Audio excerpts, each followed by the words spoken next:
Hello.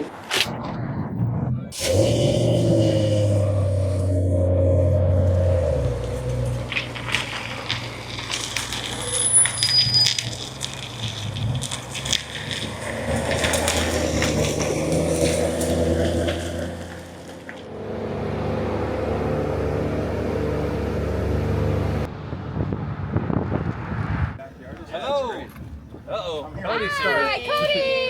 What up, Nay, man? Nay. Good to see you. Hi. Hello. Good to see you. I think you got it. My girl, what's up? Jorge, I got a favor, man. I know you're Rolling this together. Thanks, girl. He called me. He's like, Your hair falling out on the ground in there.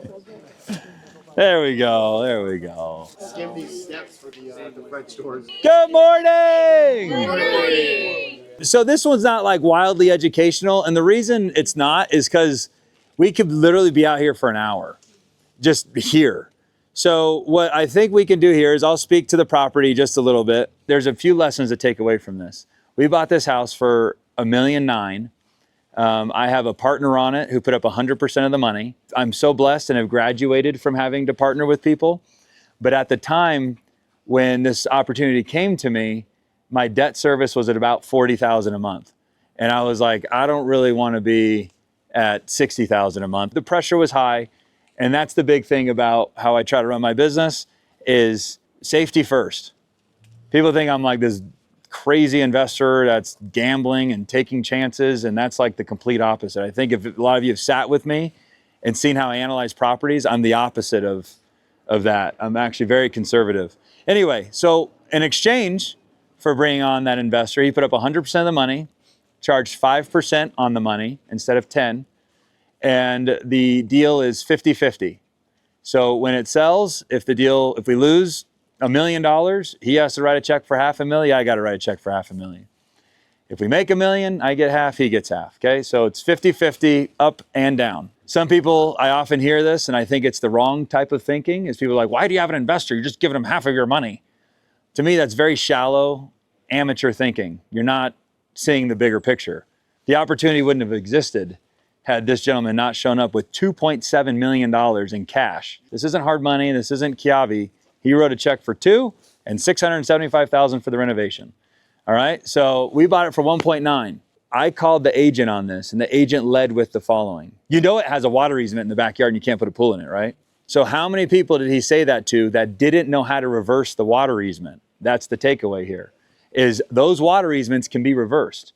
You just write a check back to Las Vegas Valley Water Authority for the amount that they gave the previous owner, plus some interest and some other expenses, and they literally pull that deed restriction off, which is what that's ultimately called.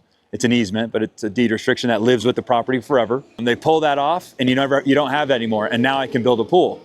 So this opportunity probably got passed up on by a handful of other people because they didn't know that little trick. And now every single person here does know it.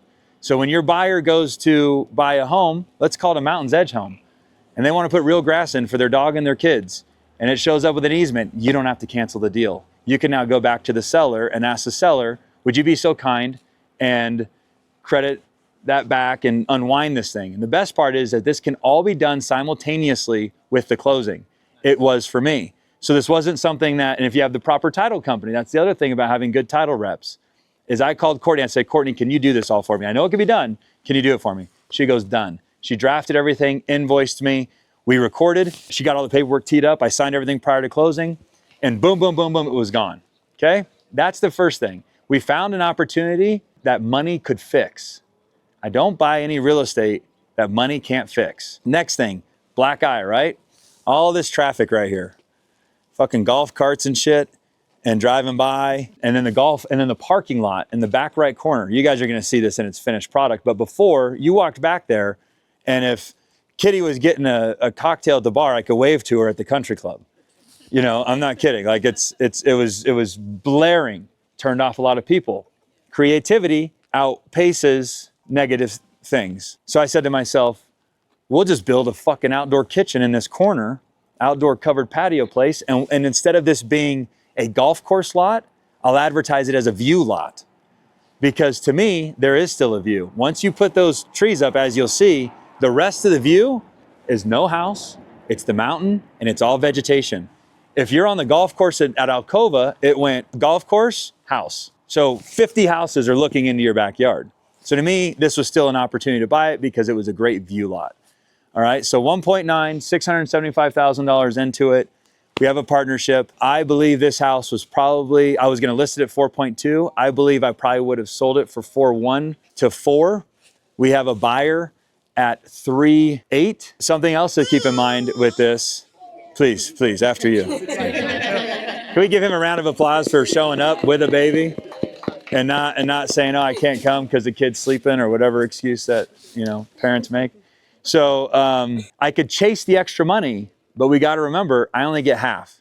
So if we go after, I'm at 3.8, I was able to reduce the commission, which kind of put me into an offer of 3.85. I could have got 3.95, which is 50 grand off of my 4 that I think it would have actually sold for. But then we split it, and now we're chasing 50 grand in hopes. See how it's not a greed play. It's a hope play to get 50. And to me, I could take $2.6 million plus the profit, redeploy it, and quickly make that 50 with predictability. All right, 675 was our budget. And then the buyer came in and said, I want new windows. These are painted and they look nice, right? But they were like, I don't give a fuck. I want brand new windows. So in this price point, I learned a lot of lessons. One, the renovation on every house that I've ever done that's like $1.5 million and under, and you guys have sold a lot of them. The renovation will outweigh the functionality of the home. On the price points that we play in, functionality kind of goes to the wayside because they're like, I don't have the money to renovate it like this. So I have to take the renovation over functionality. The biggest lesson I learned on Alcova, which is what we applied here, was that the rich buyers would walk in and go, I don't give a fuck about your stone. Does it have a 4th bedroom? I'm like, but the renovation, did you see the dirty kitchen? They're like, where's the 4th bedroom? I'm like, let me show you the appliances. Where's the 4th bedroom? But it comes with 4 TVs. Where's the 4th bedroom? I put heaters in outside. They didn't care about the renovation because they have the money to do all that shit on their own. My mom bought a $3.5 million house and ripped half of it out and redid it. I'm like, but she cared about functionality. Every bit of experience I've ever accumulated over my career is on display for you guys to criticize. All right, so all of the windows and sliders are new. All of the covered patios that are solid are new. The pool is new. Every inch of landscaping is new. And then I think you'll see the other obvious stuff that's new. Okay, let's go have some fun. Thanks, guys. Thank you so much. So grateful to see everybody. You didn't sell it yet, how you were going to take these palm trees. Oh, yeah. Did you see how they're fighting these beautiful fucking olive trees? I hate the palm trees. I hate them. I hate them. I hate them. Yeah. Oh, shit. How do you take that?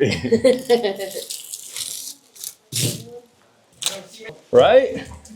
You see an opportunity there. Tell me about it. When you are in the middle of a renovation, a lot of times while you're the renovator, your eyes become desensitized to all of the imperfections that I didn't notice. So something that we do here that's really special is we invite all the agents to each of our renovations.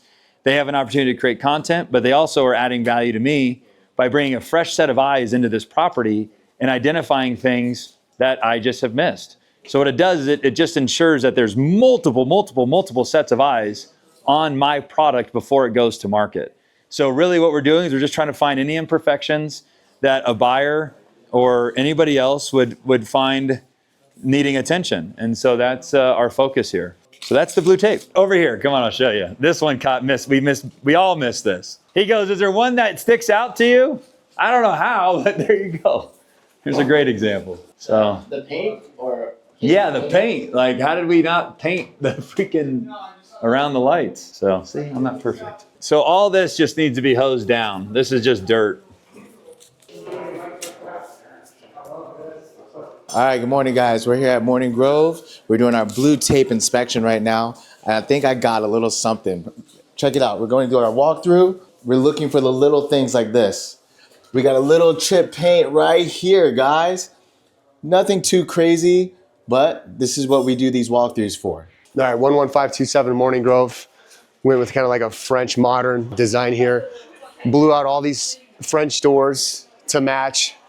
We actually took away some of the meat here and went elevated all the way up. So you just got this big grand entrance, which I think is appropriate for the house, that this house has 14-foot ceilings. We ditched all the soffits around the entire perimeter of the ceiling to actually just give it even more volume and feel like there's even more space. Obviously spent the extra money on the same flooring that we did here on the ceiling. This space also had soffits that went around the entire perimeter. Including like some crown molding. So got a little busy and we just wanted to just open it up. This was all open. Obviously, because it's a bedroom, you have to add a closet. We already had a window or a door. So we picked up an extra bedroom here. This fire door for the garage actually used to live here, but by moving it over, we picked up more space in the laundry room to give it a proper his and hers stackable and then an LG washer and dryer. I'm sorry, a stackable washer and dryer, his and hers, and an LG steamer. And then switch this door opening from a left hand to right hand, which gave us a fun little mudroom catch-all as you walk into the house. This was a wall, we opened it up. There was a pillar here, so we threw in a beam here, so we opened this up. The kitchen, if you come over here, this was all exterior. From right here to about here, there was I'd say about 8 feet by 4 feet that was all exterior. These were doors that go out back, but it had the roof line already there. So we just ran more footing and then framed it out, picked up the extra square footage. And then that's what allowed us to push the entire kitchen all the way back here. Because before you had this little indentation that you had to work around. And then that's where this was born, like the pass-through pantry. Now you just got a little feng shui and you got a hidden pantry with an in and an out. Obviously this house is being held up by glass. Spent around $50,000 on all sliders, primary, an elevated 11-foot slider in the living room, slider for the dining, and then of course all the French doors you saw out front was part of that bid. Out here, we built a pool, obviously. We ran pavement and extended all of these patios and built forms and then built them up so that we ran them flush into the sliders. We added a patio here and we added all of this here, including the privacy wall. It's a full barbecue kitchen over there. And then of course like the pool and the fireplace. And then all the turf. This is all mature landscaping. There was no pool here. What's up, everybody? Heather Curtis, brokerage director of your favorite brokerage, Galindo Group Real Estate. We are here at our newest renovation in Red Rock Country Club, and we brought our agents to do some blue taping. Let's go see what the agents are up to right now. Do you need some tape? We're filming. Just pretend like you like me. You can't blue tape, Heather. Blue tape me again? Apparently it means I'm broken and I need to be fixed. So we just wrapped up our blue tape here at our newest Red Rock Country Club renovation. Something that we do is we bring all of the agents here and we make sure that we give everybody about this much blue tape. Then they go through the house and they see the things that I don't see. What does that do for you? That ensures that when you buy a Galindo Group Real Estate Josh Galindo renovation, it has been meticulously inspected for imperfections. It means so much to me to deliver a great quality product to the market. That's what we just did, and I think it was a major success. So come check us out, Morning Grove in Red Rock. You'll see the address. Tell me what you think. How did we do?